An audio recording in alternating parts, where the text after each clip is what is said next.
lot of us know this, including me, dieting is not easy, No, it's especially when it means giving up your favorite foods. But what if I told you there's a way to shed the weight without starving yourself? I want to hear about it. I want to hear about this too. All right, well, don't worry. Our guest today shows us how she turned those carbs into curves, dropping, get this, over 100 pounds. Wow. 100 pounds. That's a lot.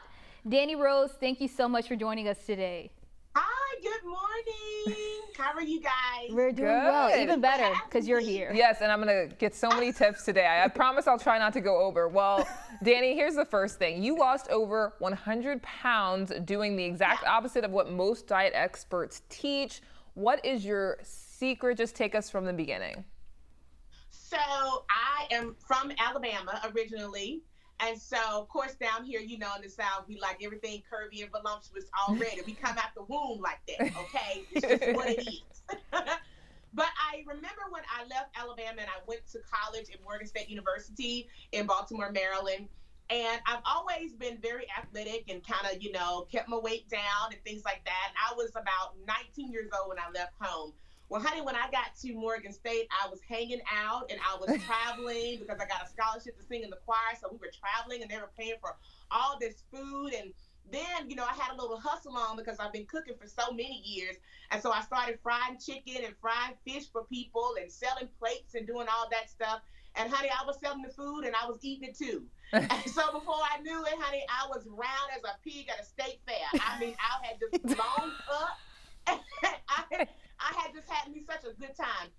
And when you're gaining weight, you don't know how big or how much you've gained until you actually go back home to your parents. Oh, yes. And my family is one of those people, they come straight out the gate with it. You know how Southern people are, they don't cut any corners. So I remember going back home to my parents' house over a year. I had been in Baltimore for a year and they hadn't seen me. And when I got there, my daddy was like, no. You know, like, what is going on? What is happening? You having a little bit too much fun up there. And he didn't say it quite like that. It was a whole bunch of cuss words involved. But because, you know, today we just going to keep it clean. And so I knew that I had gained weight and, but I didn't know how much of it, you know what I mean? Because I was happy. I was still meeting guys and hanging out and it was just, life was just amazing. So I got on a journey of trying to lose the weight and I tried so many things, so many of the popular things that were already out there and the fad diets and don't eat that after 8 and don't do this and do that. And it worked for about 2 weeks. Okay. But for a college student, that was not it. So I got introduced to a different lifestyle of eating and fasting. And I was looking at a friend of mine who had become a bodybuilder. And I said, now, wait a minute, how are you eating all this pizza, all these tacos, you drinking milkshakes, you doing all this stuff, and I'm over here with a salad, and I'm dipping my fork in the dressing so that I can count the calories, you know? This ain't working. So he introduced me to a really good lifestyle of fasting, and before it was intermittent fasting, but then as I began, I also was a blues singer, too. That's a horse of another color, honey. That's another story. But I was traveling, singing blues, and doing all this stuff, too, and I said, well, this not working. I can't stop eating. You know, I can't eat from 2 to 10, or I can't do because I'm on stage all night. So, you know, I'm not getting off till 12 o'clock, and I want Waffle House. I want this, I want that. So then I discovered that I don't have to necessarily have an eating window, but if I just push my first meal back later into the day, then I'll still kind of get the same results and then just watch my portions. And so I started to do that, and y'all, that weight just fell off. I mean, I was taking it slow and giving myself time to pace myself and say, okay, you know, just do what you need to do and the weight gonna come off like it's supposed to, you know, slow and steady.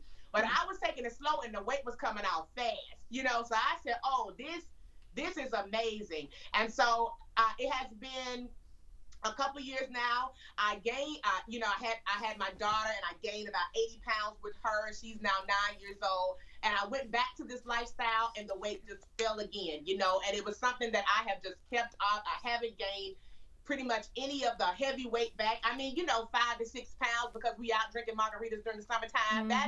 You know, that's okay. But this has been a lifestyle that I have been able to maintain for many years. And it has been so liberating and free. And so now I teach people how to turn those carbohydrates, the things that they say that we don't need, how to turn those things into curves, meaning put them in the right places, honey. Okay, Yes. that's what we're doing. That kind of gave me some light at the end of this tunnel of not eating. Whew. All right, now there's a is. catchphrase with your videos. You like to say sopped up. We're going to take a look at that when we return. Give us, she's going to give us some simple recipes. And Lauren's not going to go overboard. Overboard on the questions. I have a lot Exactly. because when you said carbs into curves, come on. All right. Okay, we'll be right back. Stay with us.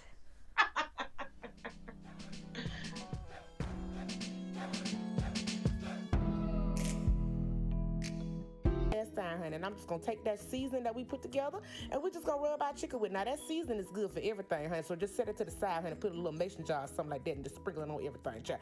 So we're just gonna take the seasoning, we're gonna just rub our chicken with it, okay, get all up in the creases and the crevices of the chicken, honey, just massage it, honey, just like it's your man rubbing you down, honey, after a long day or something, honey, like Carl Tyrone rub it down, child, okay? That you want to do, you want to just cross the legs, because this is our lady, our chicken is a lady, okay? Her name is Peaches, okay? We're going to cross the legs, we're going to tuck the wings back, okay? So our wings don't burn, okay, on Miss Peaches. And look at Miss Peaches. Don't she look like she just sitting there with her legs crossed all cute, honey? Like, hey, like she waiting on a cocktail on the beach. Look at the chicken, y'all, look. All right, that was our girl, Dani Rose, creator of Stovetop Kisses. I see why you have over 500,000 subscribers. Definitely. So entertaining. Just watching a chicken being cooked. I've already subscribed to you, girl. Like, you are so, and I see like the pancakes, you got the shrimp and crab pizza. She speaks to us. We're from the South and we can still eat. Ooh. All right. Yeah. All right. So give us a simple dish viewers can try at home right now. A lot of us are cooking from home. We're trying to stay out the restaurants. Yeah. Well, right now, what is the latest trending recipe? It just took off on Twitter. It got millions of views already. Is these cheesy stuffed biscuit garlic bread. It is absolutely amazing. So you make it with canned biscuits, and you take canned biscuits, and then I make a little easy garlic butter on the side, and then you stuff each biscuit with cheddar cheese or sharp cheese or whatever cheese you want, roll it around in a ball, put it in a cast iron pan or a baking dish, and then you smother it with more cheese and garlic butter, and you just enjoy it. And it takes maybe 10-15 minutes to make, and it costs you less than $3. Oh, nice. So it's affordable and yummy. Yeah, absolutely. And I'm an advocate of that. How to approach recipes, super easy, doesn't take a whole lot of time. I always tell people, get me out of your kitchen and you get in the kitchen, That looks so good. So talk about your Hennessy butter pineapple upside down cake. So my father is a big pineapple upside down cake person, and he hates the maraschino cherries. We don't really like those. So I made it for his birthday on April the 7th, and I put it in my Instagram stories. I do this thing called Cooking Sunday School in my Instagram stories on Sundays. And so I made the cake, and everybody flooded my inbox and my emails asking me, please teach us how to make that cake. And I was like, you guys, you really want this recipe? And so I did. I always tell people that my dad I grew up in a juke joint with him. He loves whiskey. He loves Hennessy. He loves all type of things that have liqueur in it. And so I just add a little bit of Hennessy in there because that's what he likes. And people just loved it so much. So easy. You can actually take a box cake to make the recipe too if you don't want to make the batter from scratch. All right, now we're going to go to summer cocktail Crown Apple Grape Slushie. I love Crown Apple. So good. Me too. I call it juke joint communion. It's like juke joint communion. So tell me how you make the slushie, because summer is here. It is. We can't go outside. A nice refreshing drink wouldn't hurt us. Yeah. So that is another easy recipe, y'all. On my channel, you're gonna find everything. Every ingredient is gonna be probably something you already have in your house or you're super familiar with it. And for me, it was Kool-Aid. So we've grown up drinking Kool-Aid. We know about Kool-Aid. It takes nothing to mix it together. So the Crown Apple Slushie has Kool-Aid in there. It has a little bit of grape juice and then some Crown Apple, honey. Put it all in a blender with some ice and blend for your life, and you got a nice, refreshing, cheap drink, okay, that you can enjoy indoors or outdoors. And right now for us, it needs to be indoors. Or you can go on your patio and do it. But it's so easy to make, and it's one of my favorite things. That looks so good. So you talked about fasting. Currently, I'm intermittent fasting. You said the fasting you do is not intermittent. If you could explain how long you fast for, just a little bit more information about that.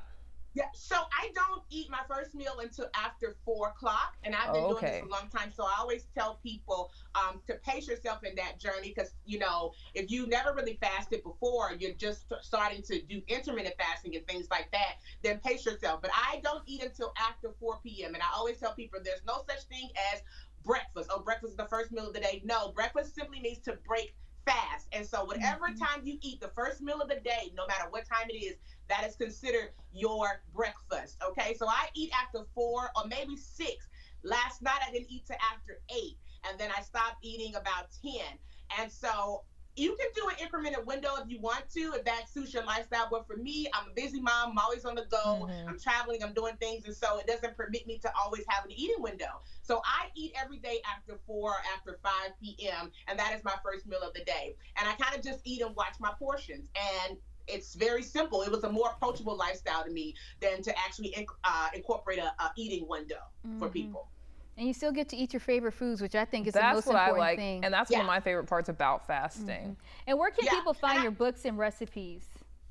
Well, you can find everything at stovetopkisses.com, and you can also follow me on Instagram, Twitter, everywhere is Stovetop Kisses. And I just want to let you guys know, remember, there is no bad foods, just bad relationship with food.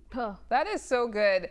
Danni, you have inspired me. I'm happy that I didn't ask you too many questions, but I'm definitely going to be following your YouTube and everything. I'm so inspired right now. Thank you so much for joining us.